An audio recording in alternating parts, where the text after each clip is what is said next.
એમને અત્યારે હાલમાં શું પ્રોબ્લેમ હતી?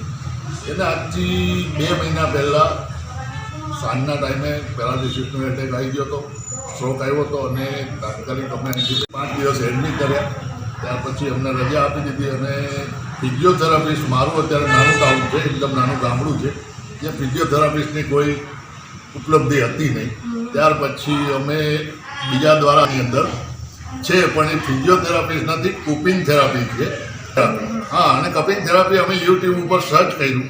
જ્યારે અમે એ બધું દેખ્યું તો ખ્યાલ આવ્યો કે આ તો હજારો વર્ષ પહેલાંનું આ થેરાપી એક છે.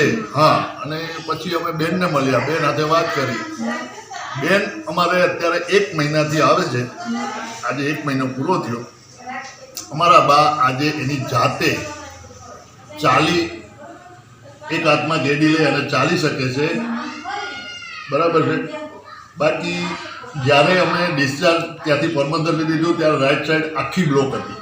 અમે ઉઠાવી અને કોઈ પણ જગ્યાએ એને આમ તેમ લઈ જતા હતા. પણ આ થેરાપીથી અમારી બાને અત્યારે 80-90% જેટલો અમને અત્યારે બેનિફિટ મળ્યો છે અને બહુ સારી છે. સારું રિઝલ્ટ મળ્યું છે, થેરાપીથી મળ્યું છે. એમની જે દવાઓ છે, દવાઓથી અમને માલિશોથી બહુ સારો રિસ્પોન્સ મળ્યો છે અને બહુ સરસ અમારા માજીને અત્યારે સારામાં સારું છે.